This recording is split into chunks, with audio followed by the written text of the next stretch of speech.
My brother Frank, 40-year-old male, was widowed 6 years ago. 2 years ago he got remarried to Emily, 38-year-old female. Frank has 3 children with his first wife. Ava, 14-year-old female, Noah, 13-year-old female, and Harley, 10-year-old male. Emily also has a son, 9-year-old male, and a stepdaughter from her ex-husband, who she has custody of, 12-year-old female. Frank and Emily started dating just before the pandemic hit. The kids were not aware of the fact Frank was dating. He told them 2 months before the wedding. It was a month later he announced he was getting married and Emily and her kids were moving in. Frank's kids have adapted worse than Emily's kids. The kids have refused to take part in family activities, are distant and cold with Emily and her kids, and have yelled at my brother multiple times, accusing him of replacing their mom and saying, "Fuck Emily, they don't care about Emily, they don't want Emily," etc. Frank, Emily, Ava, Noah and Harley have started attending family counselling, around 7 months or so now. They have seen 3 therapists thus far because the kids would sit and sulk, per Frank's own words, and would not open up or engage, and each time the therapist ends up just talking to Frank and Emily. Frank started to complain about how mad the kids are at him. He said they were selfish for expecting him to stay single for the rest of his life. He said he's tired of them making no effort to make the blended family work. He said he hates how they work against it, and he hates how people treat him like he made a mistake when he remarried. He wanted to know if he wasn't entitled to his happiness, etc. I listened to him vent countless times. Last time he told me he felt I had something to say, and I should just say it. I told him his mistake was never in remarrying but in how he did it.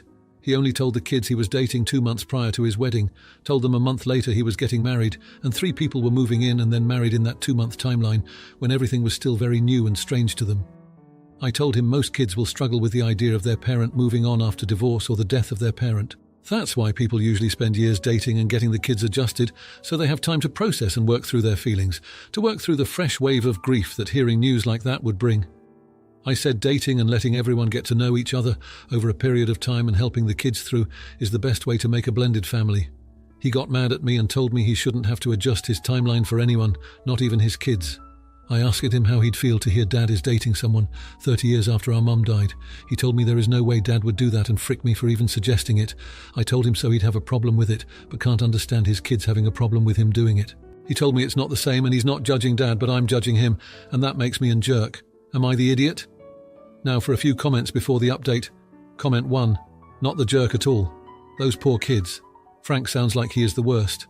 I actually want to cry for these kids. Ugh, this is absolutely awful. Do you see them a reasonable amount? I hope so. Sounds like they'll need whatever healthy relationships they can get. Comment 2. He got mad at me and told me he shouldn't have to adjust his timeline for anyone, not even his kids. And now we know why his kids don't say anything during their family counselling sessions. Not the jerk. Now for the update. Thanks for all the comments on my last post. They really helped me see things from different perspectives and gave me some insight into how to approach the situation with my brother Frank and his family. Well, it's been a week since I last shared what was going on, and let me tell you, things have taken quite a turn. After our last conversation, Frank and I didn't talk for a few days. He was pretty upset with what I had said, and I guess he needed some time to cool off.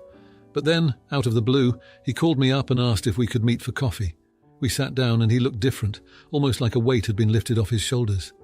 He started by apologizing for how he reacted to our previous talk. He admitted that he had been thinking a lot about what I said and realized that maybe he had been too harsh on the kids and not as understanding as he should have been. Frank told me that he had a long talk with Emily about everything. They decided to slow things down and try to focus more on the kids' feelings. They even postponed a family vacation they had planned, realizing it might be too much too soon for everyone to handle. But here's where things get really surprising. Frank and Emily sat down with all the kids for a family meeting. They wanted to clear the air and give the kids a chance to speak openly about their feelings without any judgment. It was a tough conversation, with a lot of tears and raw emotions. Ava, Noah and Harley expressed how they felt like their mum was being erased and that they weren't ready for such big changes.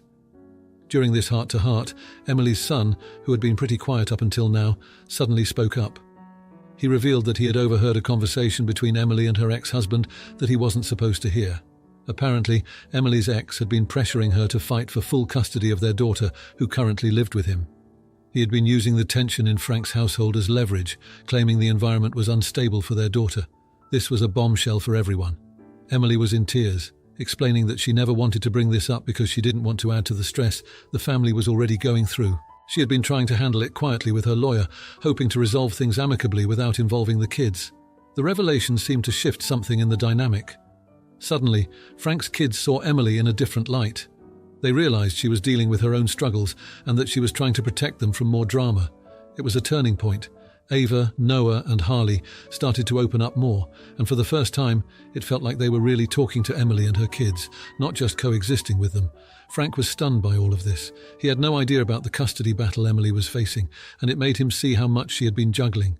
He felt guilty for not being more supportive and for not noticing the signs that she was struggling. After that meeting, things started to change at home. The kids began to make an effort to include each other. They started doing small things like watching movies together or playing games. It wasn't perfect, and there were still moments of tension, but it was progress. Now here's the twist that none of us saw coming. Just when it seemed like things were settling down, Frank got a call from his late wife's parents. They had been pretty distant since their daughter's passing, but now they wanted to reconnect with their grandchildren. They had heard about the troubles at home and wanted to offer their support. Frank was hesitant at first. He wasn't sure how to feel about them reaching out after so much time, but he agreed to let them visit. The reunion was emotional, and it brought up a lot of memories for Ava, Noah, and Harley, but it also brought some healing. Their grandparents shared stories about their mum, and it seemed to bring a sense of peace to the kids. Just when we thought things were on an upswing, the grandparents dropped a bombshell of their own. They had been in touch with a lawyer about the possibility of seeking custody of Frank's kids, citing the instability of the blended family situation. They felt that they could provide a more stable and familiar environment for their grandchildren. Frank was blindsided. He couldn't believe that his in-laws, who had been absent for so long, were now trying to take his kids away from him. He was furious and scared, not knowing what this meant for the future of his family. So that's where we are now. A family that was just starting to heal is now facing a potential custody battle on two fronts. Frank is trying to stay strong for the kids, but I can tell he's worried. We're all hoping for the best, but this new development has thrown us all for a loop. Now for the comments, comment 1, Frank, it's tough blending families, and it sounds like you've been trying to juggle a lot. It's good you're taking steps to address the kids' feelings now. Remember, healing and bonding take time. Keep that line of communication open and be patient. They'll come around with consistent love and support. Comment 2, man, I've been there. My sister went through a similar situation with her stepkids. It was a roller coaster, but what really turned things around was when they started doing activities that each kid enjoyed. It helped them bond naturally without forcing it. Hang in there, it gets better. Now, for the next story. I, 16-year-old female, lost my parents and left leg to a drunk driver when I was 5. My maternal grandparents got custody of me because my aunts and uncle already had young children and didn't have the time and money for a traumatized, disabled child. My paternal half-brother went to his mum permanently because our dad's parents died young, and I couldn't see him as much. I don't remember much about the process because I was in the hospital while all of the legal stuff was sorted out, but it was difficult, and I really struggled adjusting when I was younger. My Aunt Mary is the one who is relevant. She has 2 children, Derek, 13, and Sarah, 16, and we all go to the same school. For as long as I've been living with my grandparents, she's had a problem with their favoritism. Because I see them all the time, because I live with them, Derek and Sarah should get special days every weekend that I'm not allowed to go on because I see them all the time. If my half-brother visited us for Christmas, Derek and Sarah should get to have friends over that my grandparents will look after. If my prosthetic leg was expensive, Derek and Sarah should get equally expensive gifts. Derek and Sarah are just as entitled, even though our other cousins are normal about things. Sarah and I are in 6th form now, and share a common room when we previously wouldn't see each other much at all. I recently needed a new leg because of a growth spurt over the summer, and I just had an appointment last weekend to have it fitted. It meant that my grandparents couldn't come to a lunch Mary was organising because it was too long of a journey to get back in time for them at their age. Sarah has been complaining about it all week because she was going to show off a trophy she got at a gymnastics competition for the school, at a major competition she was working towards all summer. I get that it's a big deal, but she's been calling me spoiled and bratty to all of her friends and anyone who will listen. None of them really care, but no one is telling her to stop either. On Friday morning, she was complaining again during a study period because I'll be having another appointment on Saturday, even though we're going to lunch with her family on Sunday. She said that I needed to learn that other people's achievements matter, and I should learn to share attention and stop being such a baby. No one on our table told her to stop, and she was going to keep going, so I called her a narcissistic brat who wouldn't last a day in my life. She went crying to her parents, and now there's been a bunch of arguing in our family over how involved my grandparents are with my cousins. My grandparents are on my side, but I want to know if they should be. Am I the idiot? Now for a few comments before the update. Comment 1. Not the idiot. Your grandparents are essentially your parents now. A new prosthetic is not a present. It's something you need to function. Your aunt is pathetic, and so are your cousins. Comment 2. Not the idiot. Tell her you will trade places. Her parents are dead and she has no leg, and she can have all the attention she wants from the grandparents. Now for the update. Since that incident, things have been tense, to say the least. My grandparents tried to smooth things over by inviting Mary, Derek and Sarah over for a family dinner, but it didn't go as planned. The dinner started off okay, but the air was thick with unspoken words and forced smiles. Halfway through, Sarah brought up the trophy again, and the conversation spiraled from there. She accused me of always being the center of attention and said that I didn't understand what it was like to work hard for something because everything was handed to me. I couldn't believe she said that. I wanted to scream that nothing about my life was easy, but I bit my tongue. The evening ended with Mary taking her kids and leaving early. The following week at school, I noticed a shift. Some of my classmates who had overheard Sarah's rant started treating me differently. They were either overly sympathetic, which felt patronizing, or they avoided me, not wanting to get involved. It was isolating, and I found myself spending more time in the library to avoid the common room drama. Then, things got worse. Derek, who had been relatively quiet until now, decided to take a page out of Sarah's book. He started making snide comments whenever he saw me in the halls. He'd say things like, "Must be nice getting everything you want," or "Watch out, here comes the Queen." I tried to ignore him, but it was hard not to let it get to me. At home, my grandparents were doing their best to support me, but they were also struggling with the family fallout. They felt guilty for the tension between them and Mary, and they were worried about how this was affecting me. They started second-guessing their decisions, wondering if they had been showing me favoritism without realizing it. The final straw came when my prosthetic leg needed an unexpected adjustment.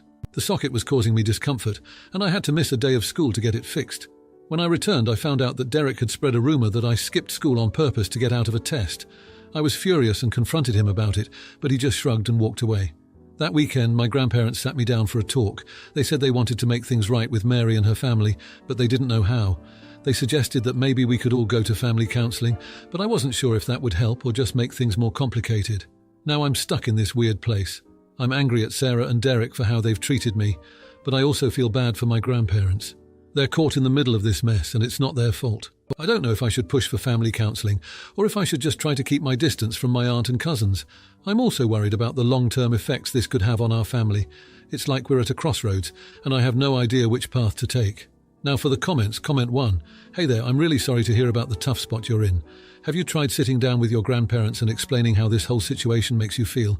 Sometimes clear communication can work wonders. Also, family counselling might be a good neutral ground to work things out. Just remember, it's okay to seek help and prioritise your mental health. Comment 2. I went through something similar with my cousins growing up. It's rough when family dynamics get twisted. My advice? Don't let their negativity define you. You've been through a lot, and it's important to surround yourself with people who support you. Family counselling could be a step in the right direction, but make sure you're comfortable with it. Take care of yourself first. Now for the next story, my fiancé, 24-year-old male, and I, 19-year-old female, had our first baby last week. He was born healthy, but giving birth was very traumatic and challenging for me mentally and physically. I had an emergency C-section after being in labour for 3 days. I still feel extremely hazy and disconnected from reality. I only wanted my fiancé's parents present to meet the baby in the hospital. The rest were welcome to FaceTime us, but they would have to wait to see our son after we had gone home and had time to adjust to having a newborn. I'm not close with my family because I left home at 18 to escape their abuse. Almost none of them are allowed contact with my child because of the way they treated me and my siblings. My fiancé's family is a very close-knit group, and all of them have been very kind and welcoming to me up until this point. I wouldn't be marrying into the family if they weren't. The only one I've had issues with is my fiancé's brother, 30-year-old male, who has autism. He makes a lot of offhand comments and jabs that are passed off as dark humour. When my in-laws arrived, they brought my fiancé's older brother, whom they care for and allow to live with them. He is diagnosed with autism, but does not have any severe disabilities. I wasn't happy that they had brought him against my wishes, but I didn't say anything considering everything I had gone through. My fiancé's brother was insistent on holding our son. He was loud, had an attitude, and had a strong odour. His clothes were dirty and his hair was greasy. It was like he hadn't showered in weeks. Again, I didn't comment on his hygiene, but I tried to explain that I didn't want anyone holding the baby right now, except my in-laws. I was as kind as possible. My in-laws told me that he didn't mean any harm and that he could wash his hands. I told them no again, and my fiancé backed me up when they didn't calm down. My father-in-law took his son home, and my mother-in-law stayed and apologised, but my fiancé's brother is apparently deeply hurt and texted my fiancé to tell him not to marry me because I'm driving them apart and a witch who wants to keep him from his nephew. I'd like to clarify that my fiancé himself has confirmed that his brother was not always this limited and was fairly typical until high school, when he seemed to start exaggerating his diagnosis for sympathy. He hasn't worked a day in his life and relies on his parents for support. He does not shower or even bother to apply deodorant before leaving the house. He would literally wear the same clothes for months if not for his mom doing his laundry. I have no ill will towards people with autism or disabilities. My youngest brother had Down syndrome, and I cared for him as an identified child. My issue is solely with my brother-in-law. Now, for a few comments before the update. Comment 1. Not the idiot. Babies get sick easily. Hygiene is important when someone wants to hold or even be around a newborn. You did the right thing, especially since you are also healing from a major procedure. Comment 2. Why has a man in his mid-20s impregnating and trying to marry a teenager? I'm your age and this is not normal in the slightest. Now, for the update. The first few weeks at home with our baby were a blur of sleepless nights and learning curves. My fiancé was a rock, taking care of both me and our son as I recovered from the C-section. His parents visited a few times, always without his brother, which I was grateful for. They seemed to understand the boundaries we had set and respected our wishes. However, the tension with my fiancé's brother didn't just disappear. He continued to send messages to my fiancé, some apologetic, others filled with anger and accusations. My fiancé tried to handle it delicately, not wanting to cause a rift in the family, but also standing firm on our decision to keep our son's environment as calm and clean as possible. Then, about 2 weeks after we came home, my fiancé's brother showed up unannounced. He stood on our doorstep, freshly showered for once, holding a stuffed animal for our son. It was awkward, to say the least. My fiancé went outside to talk to him, and I watched from the window holding our baby a little tighter. They talked for a long time, and when my fiancé came back in, he looked drained. His brother had apologized, sort of. He said he understood why we were upset but felt like we were overreacting. He promised to make an effort to be cleaner and more respectful if it meant he could be part of his nephew's life. We decided to give him a chance, setting strict rules for visits. He had to be clean, wear fresh clothes, and he couldn't just drop by whenever he wanted. He agreed, and for a while, it seemed like things might be okay. But it wasn't long before the old habits crept back in. He started showing up with less notice, his hygiene slipping again.